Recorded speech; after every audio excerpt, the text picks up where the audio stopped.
Are you living an inactive and unhealthy lifestyle? Watch for minutes to find out how to lose weight for a belly good healthy you. Hoy, Ted! Saan mo ako dyan? Sino ka? Ako, ang iyong kasangga. Kasangga saan? Kasangga patungo sa maayos na kalusugan. Paano po ba? Ano po ba ang first step na dapat kong gawin? Gusto ko kasi magpapayat, kaso nahihirapan ako eh. Tulungan kita. Tara! Una, kailangan natin malaman kung ano ang nagpapalaki sa atin. Ano nga ba ang kailangan natin na-check? Ayoko na pala, suko na ako. Uy, huwag kang malis. Kung di natin susubukan, di natin malalaman paano alagaan ang ating katawan. Mamaya, meron ka ng hypertension o kaya diabetes. Sige ka. Sige na nga, payag na ako. Pero paano ba yun? Yun naman pala. Ika, tara. Tandaan, ang bewang ang bilang basta bewang. Sabi nga ni Shakira, hips don't lie. Pero dapat ata waist don't lie. Hala, totoo ba? Alam mo ba na may programa ang DOH?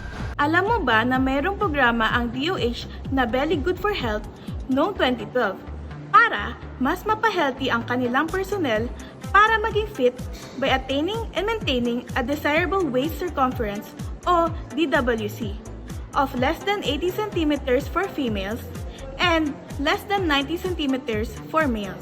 Kaya kung mas mataas pa dito ang ating waist circumference, naku, alarma na yan, girl!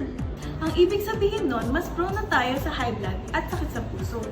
Naku, ako atang nahihilo sa atin, girl. Oh! Nasaan ka na? Ba't nawawala yun? Ano ba yun? Oh! Bakit nandyan ka? Ano naman? Itapon mo nga yan! Itapon! Sabi itapon! Ano? Gusto ba talaga natin pumayat? Oo, kaso, pero kasi... Wala nang pero-pero. Okay? Pero paano ko gagawin yun? Wala akong pera, pang gym. Tapos ang usok-usok pa sa labas. Traffic pa! Dahil lang doon, susuko ka na? Alam mo ba, may mga routine na pwede mong gawin kahit sa bahay lang. Tulad ng Zumba, Pilates, at Yoga. Zumba? O nga no, subukan kaya natin. Mahiwagang salamin, kailan ba niya aaminin? Kanyang tunay na patingin. Mahiwagang salamin, ano bang dapat gawin? Bakit ang puso'y napipili? Ay, nakakapagod pala magpasaksi. Pero inanga nila, no pain, no gain. Kaya kakaririn natin to. Pero kasi, ang hirap kasi, iilan lang yung mga lugar kung saan pwede tayo mag-exercise. Tapos kung gusto natin mag-jogging, ang hirap kasi delikado dito sa city. Huwag kang mega dyan. Kung gusto may paraan. Kung ayaw, maraming churbaness talaga. Pero dahil gusto mo nga magpapayat, ituturo ko ang ating mga spots dito sa Metro Manila na pwede ka mag-exercise. Kasi kahit saan magpunta, hinahanap ko ang iyong mukha.